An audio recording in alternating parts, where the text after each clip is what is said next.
Assalamualaikum warahmatullahi wabarakatuh.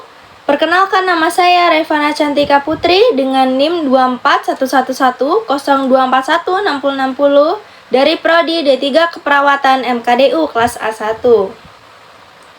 Di sini saya akan membahas tentang sejarah bahasa Indonesia dari bahasa Melayu hingga bahasa Persatuan Bahasa Indonesia. Bahasa nasional dan resmi Republik Indonesia memiliki sejarah yang kaya dan menarik, mencerminkan perjalanan panjang bangsa Indonesia menuju persatuan dan identitas nasional. Perjalanan ini dimulai dari bahasa Melayu, yang digunakan sebagai bahasa perantara di wilayah Nusantara, hingga akhirnya diakui sebagai bahasa negara pada tahun 1945. Bahasa Indonesia berasal dari bahasa Melayu, sebuah bahasa Austronesia yang telah digunakan di wilayah Asia Tenggara sejak abad ke-7. Bahasa Melayu memiliki peran penting dalam perdagangan, pengajaran agama, dan hubungan antar negara di wilayah Nusantara. Bahasa Melayu menyerap kata-kata dari bahasa-bahasa setempat di wilayah Kepulauan Indonesia seperti Jawa, Minangkabau, Bugis, dan Makassar.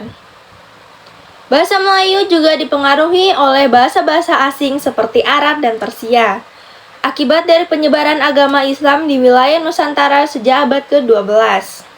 Bahasa Melayu menjadi lingua franca, yaitu bahasa perantara dalam perdagangan, komunikasi antar bangsa, dan pengajaran agama. Sumpah Pemuda 1928, puncak dari perkembangan bahasa Melayu menjadi bahasa Indonesia, terjadi pada tanggal 28 Oktober 1928. Ketika para pemuda di berbagai wilayah di Indonesia berkumpul dalam kerapatan pemuda dan mengucapkan Sumpah Pemuda. Sumpah Pemuda menyatakan tekad untuk memiliki satu tanah air, yaitu Indonesia, menjadi satu bangsa, yaitu bangsa Indonesia, dan mengangkat bahasa Indonesia sebagai bahasa persatuan. Pada tanggal 18 Agustus 1945, bahasa Indonesia secara resmi disahkan sebagai bahasa negara dalam Undang-Undang Dasar Negara Republik Indonesia.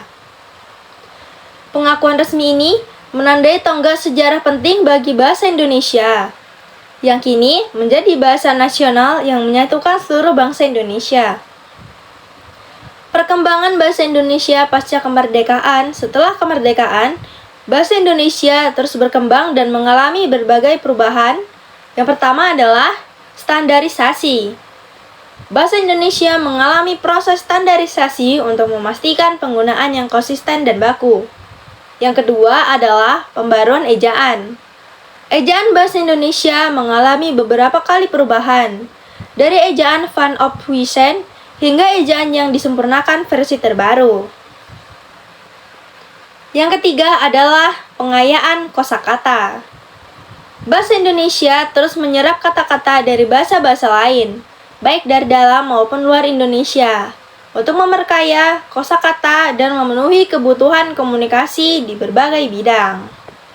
Bahasa Indonesia juga digunakan sebagai bahasa pengantar dalam pendidikan dan media massa, serta menjadi wadah untuk melestarikan budaya dan nilai-nilai bangsa.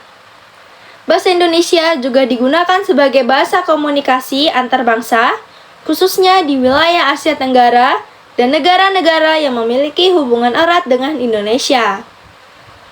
Jadi, kesimpulan yang kita dapat dari sejarah bahasa Indonesia ini adalah bukti nyata dari proses panjang dan dinamis dalam membangun identitas nasional dan persatuan bangsa. Dari bahasa Melayu sebagai bahasa perantara, bahasa Indonesia telah berkembang menjadi bahasa nasional yang diakui secara resmi dan memiliki peran penting dalam berbagai aspek kehidupan bangsa Indonesia. Bahasa Indonesia terus berkembang dan beradaptasi dengan perkembangan zaman, menjadi bukti bahwa bahasa bukan hanya alat komunikasi, tetapi juga cerminan dari budaya, sejarah, dan identitas negara. Demikian penjelasan saya mengenai sejarah bahasa Indonesia. Semoga uraian ini dapat memberikan pemahaman yang lebih komprehensif tentang perkembangan dan peran penting bahasa nasional kita. Saya akhiri sampai di sini. Wassalamualaikum warahmatullahi wabarakatuh.